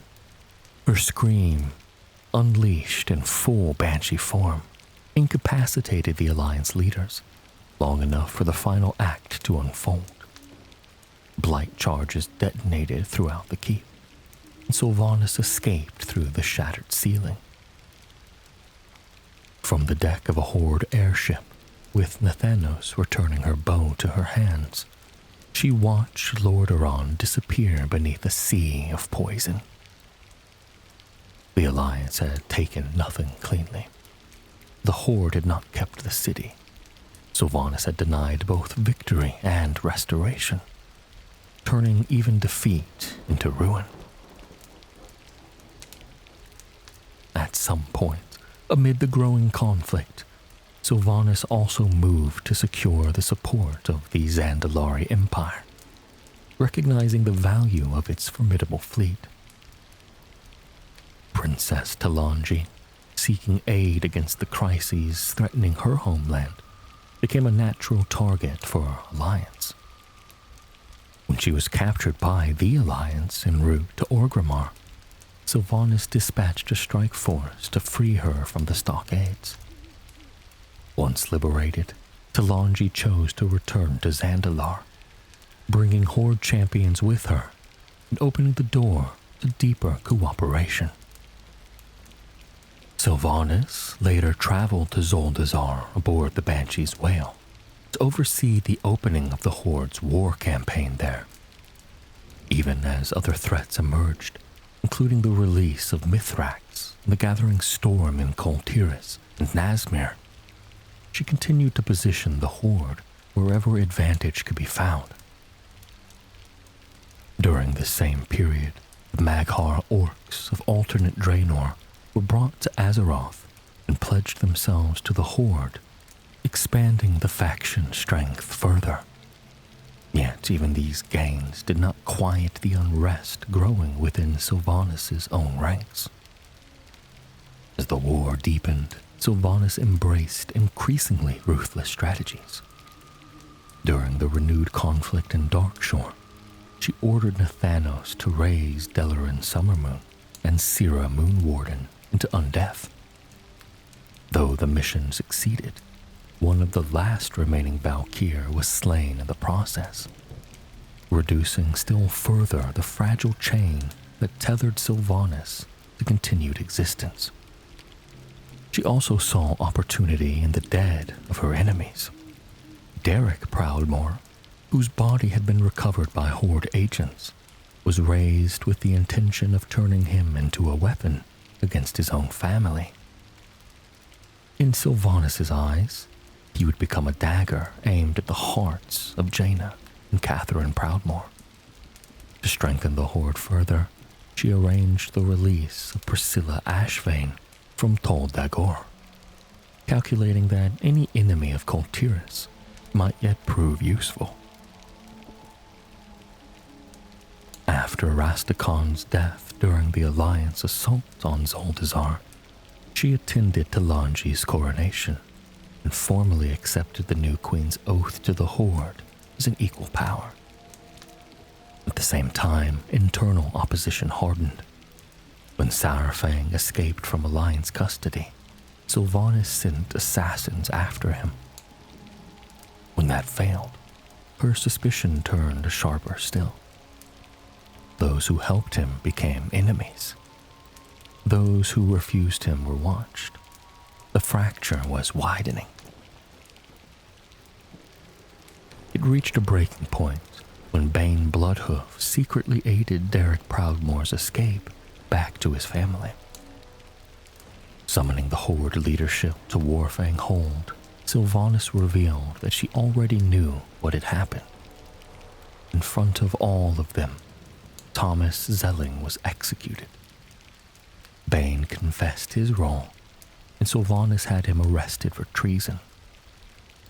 Bane declared that she would leave the Horde in ruins. Sylvanas answered with but a warning. There was no place for weakness in her ranks, and the others would do well to remember where their loyalties lay. By then, many of the Horde's leaders had already begun to wonder whether the Horde itself was changing into something they no longer recognized. Even so, Sylvanas pressed forward. When Horde champions later brought her the empty blade that once housed Xalatath, she accepted it with satisfaction, calling it a compass that would guide them to victory. Whether that victory was meant for the Horde, for the Forsaken, or only for Sylvanas herself, had become an increasingly difficult question to answer. As the war continued to spread across Azeroth, Sylvanas entrusted Nathanos with a mission she considered paramount. Into his hands she placed the Black Blade, an artifact meant not simply as a weapon, but as a guide. Through it, the Horde fleet, and the Alliance fleet pursuing it, would be drawn toward Nar-Jadar, where both armadas would be caught in the trap laid by Queen Azshara when the seas themselves were tore open. Sylvanas was careful in her instructions, even directing Nathanos to summon the Speaker of the Horde so that all necessary forces would be present when the plan unfolded. At the same time, events within the Horde threatened to break apart what little unity remained. When Alliance spies learned that Sylvanas intended to execute Bane Bloodhoof, Anduin Wrynn moved quickly, sending Jaina Proudmoore and Matthias Shaw to attempt a rescue. Elsewhere, Spirit Walker Uso received a vision from the spirits, and that warning led Lorthamar to seek out Thrall and Varrock Sourfang. Though Sylvanas had not yet learned that her intentions had been uncovered by so many, she had already anticipated that someone would come for Bane. She prepared for exactly that outcome, placing Magister Hatherell in position to ambush any rescuers. Even so, the trap failed. The rescuers, united across all divisions, broke Bane free, and Jaina spirited them away from Orgrimmar before Sylvanas' forces could close in. Bane's escape only deepened the fracture within the Horde. In its aftermath, Thrall voiced his belief that Sylvanas would now come for Thunderbluff, just as she had brought ruin to Teldrassil. Sylvanas, meanwhile, gathered her remaining loyalists in Gramash Hold and vowed that Sourfang's rebellion would be crushed. She called upon the only Horde leaders who still openly stood with her, Overlord Ge'ra and Trade Prince Gallywix, and ordered them to prepare for battle. To Sylvanas, the lines had now been fully drawn. Eterig, having sided with Sourfang, was marked for capture. The rebels, the Alliance, and all who stood against her were to be dealt with together. Yet the battle she prepared for never began the way she intended. Before blood could be spilled on a larger scale, Sourfang stepped forward and challenged her to Mak-Gora. He did so, not because he expected mercy, but because he wished to spare the Horde yet another slaughter. At first, Sylvanas questioned why she should even accept such a challenge. Sourfang answered simply, because she wanted him to suffer. That was enough, and she agreed without further argument. The duel that followed was poised as a contest of both blades and beliefs. Sylvanas initially dominated the fight, moving with speed and strength that Sourfang could barely match. But when she began to taunt him about hope, something in him hardened. Sourfang answered with defiance. He declared that she could not kill hope, that she had failed to destroy Teldrassil, and failed to drive the Horde and Alliance into endless hatred. As he rallied, he struck back with sudden force, even cutting her across the face. Enraged, Sylvanas abandoned all restraint. In a moment of fury, she declared before both armies that the Horde was nothing. Then, with power far beyond the bounds of honorable combat, she slew Saurfang. In that instant, the mask finally fell away. Before Horde and Alliance alike, Sylvanas revealed what many had already begun to fear, that she no longer saw the Horde as a people or cause worth serving. Having killed Saurfang, she turned from both armies and abandoned the faction she had ruled. Following her departure, Sylvanas made her way to Windrunner Spire and the Ghostlands, where she met Nathanos once more. The two shared a quiet parting before going their separate ways, but not before Sylvanas addressed the Loyalists who had remained bound to her. She told them that nothing could stop what was coming. The only reason they themselves had not been imprisoned or executed, she said, was because the rest of the Horde still did not fully understand the role they had played in serving her. With Saurfang dead and the war effectively ended, Sylvanas made plain what had truly mattered to her. Whether the conflict itself continued or not no longer concerned her. What mattered was that countless souls had already been delivered to what she called the hungering darkness. She admitted openly that she cared nothing for the living, and even of the Forsaken she spoke of with a strange mixture of contempt and pity. She had abandoned them, she said, because they still clung to hope.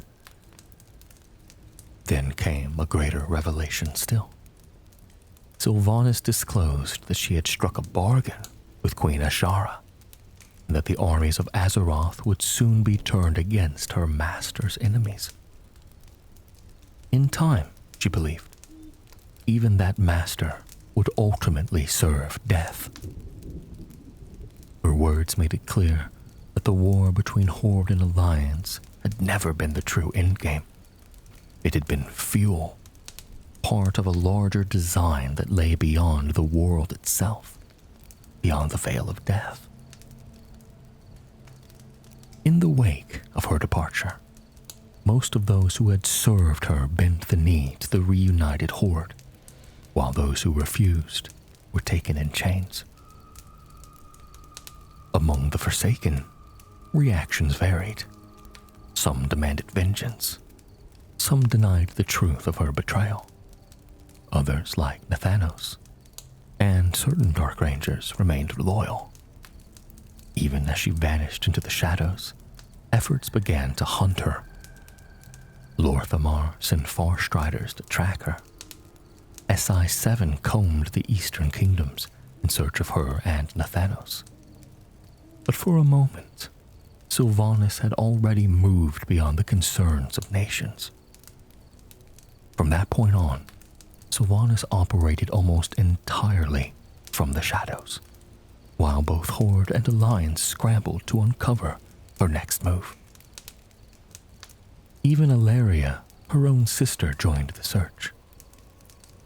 Anduin Wrynn, increasingly burdened by the strain of kingship, entrusted Ilaria and Turalyon with discovering where Sylvanas had gone and what she intended next. Meanwhile, the Banshee Queen set Nathanos Blightcaller and Sira Moonwarden upon a grim new task: the death of Bwan Samdi, the Loa of Graves himself.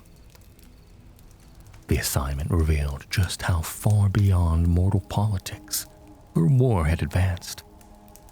She was no longer maneuvering armies or undermining alliances. She was striking at powers tied directly to death, preparing the ground for something much, much greater. That greater purpose came into view when Sylvanas journeyed to Icecrown Citadel once more. There she faced Bolvar Four-Dragon, the Lich King, and the scourge that still obeyed him. In a battle that would have seemed impossible only years before, she defeated him and claimed the helm of domination. Bolvar warned her that the helm would become her prison. Sylvanas answered with a sentence that defined her entire worldview by then. The world itself was a prison. She then tore the helm in two, shattering the veil between Azeroth and the Shadowlands, and declared that she was setting everyone free. In the aftermath, Nathanos reported to her that Bwomsamdi still lived, that Sira had been captured, and that the Horde had intervened more forcefully than expected. Sylvanas acknowledged the setback, but treated it as temporary. When Nathanos told her he would return to the Mayor's stead to await new orders, she urged him not to remain idle. She wanted a solution to Bwomsamdi's interference, and she expected her champion to find one. By this point, the truth behind her long campaign was finally beginning to emerge. It was revealed that her alliance with the jailer had begun years earlier, after the events surrounding Arthas's death. It was also revealed that the Fourth War itself had been deliberately fed by her in order to send as many souls as possible into the Maw, empowering both herself and her new master. The wars, betrayals, and atrocities of recent years had all served a purpose far larger than the Horde or the Forsaken. Working in concert with the jailer, Sylvanas commanded the Maw Swarm and took her place beside him as his chief agent. She confronted the imprisoned Anduin Wrynn and expressed disappointment in him, believing his vision too narrow to understand what she, the jailer, intended. Later, when the Maw Walkers breached the seat of the Primus and uncovered warnings about the jailer's designs, she reported this to her master, but he dismissed the setback as inconsequential. In time, Sylvanas returned to Anduin and spoke with unusual directness. She told him plainly that they meant to use him as a weapon. When he refused, she answered with her now familiar belief that nothing in existence was fair. Not life, not death. The current system, she insisted, was broken. Together, she and the jailer would tear it down and replace it with one that was just. Anduin challenged the idea that any of this could truly be justice after all she had done. Sylvanas responded by speaking of fate, of how every choice had always been made for them, and of how the jailer would give all souls real control at last. She offered Anduin a choice: join them willingly, or be made to serve. When he objected that such coercion was the denial of free will, Sylvanas answered with chilling conviction that they had never possessed free will in the first place. Even then, hesitation lingered within her. When she later approached Anduin with a Mournblade in hand, offering him one final chance to join them, he recognized that hesitation immediately. He told her she kept offering a choice because it was the one thing she herself had never truly been given. He insisted that some remnant of the Ranger-General still remained beneath the Banshee Queen, and that, if she could force him to surrender hope, perhaps she might finally surrender her own. His words struck a nerve. In rage, Sylvanas finally silenced him and commanded him to serve. Anduin was then remade into the jailer's vessel, and through him the sigils of the covenants began to fall. Sylvanas personally led attacks in the Shadowlands, including the assault on Ardenweald, where she sought the Winter Queen's sigil. There, amid the wild groves and threatened wild seeds, she confronted the defenders with relentless force. She killed decoys, drove back the Mallwalkers, and pressed toward the heart of the forest, threatening annihilation if the Queen did not yield. Yet resistance continued to rise against her, and nowhere more fiercely than in Tyrande Whisperwind, now fully imbued with the power of the Night Warrior. Their duel in Ardenweald carried the weight of everything between them: Teldrassil, the Thanos, the long war between vengeance and vengeance. Tyrande told Sylvanas that Nathanos was dead, and for the first time, Sylvanas learned that her champion had fallen. Even this revelation was not enough to stop the battle, but the tide ultimately turned, and Sylvanas fled while the jailer's larger plan advanced through Anduin.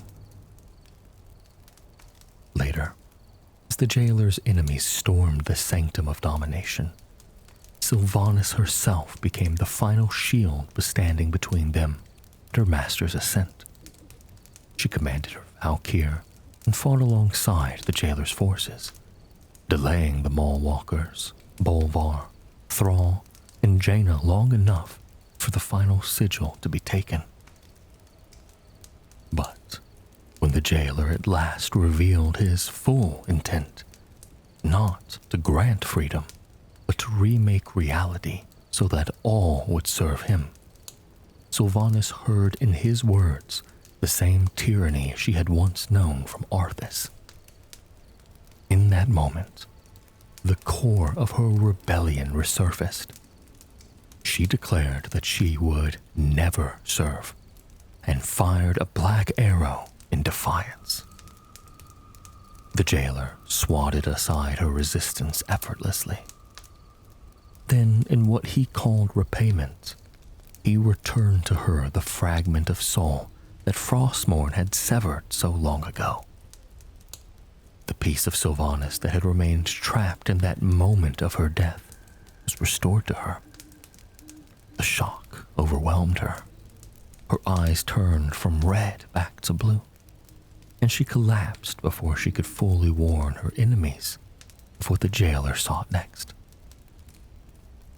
Taken prisoner by the Knights of the Ebon Blade, she was left alive only because she had become the sole remaining key to understanding how he might be stopped. In Oribos, Uther the Lightbringer examined Sylvanas' fractured spirit and understood the truth. The part of her soul stolen by Frostmourne had never moved on with the rest. It remained frozen in the agony of her first death, separated from all the choices and atrocities that followed. That fragment, still the Ranger-General, regarded the Banshee Queen as something alien, a monster wearing her face. So long as the two remained divided, Sylvanas could not truly awaken. Uther, whose own soul had once been split by Frostmourne, entered her consciousness and confronted that fragment directly. He told her that the Banshee Queen was not another being. She was Sylvanas. Changed, broken, guilty, but still the same soul. At first, the Ranger-General rejected this completely, but Uther pressed on, forcing her to see that whether she accepted it or not, the crimes committed in undeath were hers to bear. The question was not whether she deserved forgiveness. It was whether she could choose to act now before all was lost. And at last, Sylvanas awoke with her soul made whole. Brought to the threshold of the sepulchre of the First Ones, she told Jaina, Bolvar, and the others that they would need a way to resist domination if they hoped to defeat the jailer. Anduin, she believed, would be central to that effort. Though Jaina distrusted her profoundly, Uther convinced the others to accept her aid. Together, they entered the sepulchre. In time, Anduin was freed from the jailer's control, and with the shattering of Kingsmorn, the final remnant of Arthas Minithil's soul appeared before them. There was barely enough left of him even for judgment. Sylvanas looked upon what remained and admitted that in pursuing vengeance against Arthas, she had ultimately become no better than he had been. That, she said, was something she would have to answer for. Then she watched in silence as the last remnant of Arthas faded away. Later, in Bastion, she helped Anduin and the others create a defense against domination by recounting her own story of breaking free from Arthas' control and attempting to kill him in Tirisfal Glades. She poured that hard-won resistance into one of the helm's reforged shards, helping the Primus later transform them into the Crown of Wills, a tool capable of shielding others from the power that had once enslaved her. After the jailer was finally defeated within the sepulchre, Sylvanas did not flee from consequence. Instead, she submitted herself to judgment before the new arbiter, Pelagos. Many gathered in Oribos to see it. Denizens of the Shadowlands, leaders of Azeroth, and her own sisters among them. Pelagos acknowledged that the jailer's influence had touched her actions, but Sylvanas did not hide behind that truth. She had accepted that her deeds had still been her own. When Pelagos declared that she must answer to the one she had harmed most directly, Sylvanas willingly placed herself in Tyrande Whisperwind's hands. Tyrande made it clear that death would be too simple, too merciful. Remorse could not erase Teldrassil, nor all the souls cast into torment. Instead, Sylvanas would begin her penance in the Maw itself. She would scour that dark realm and free every trapped soul she had helped condemn there. One by one, each soul would be returned for proper judgment.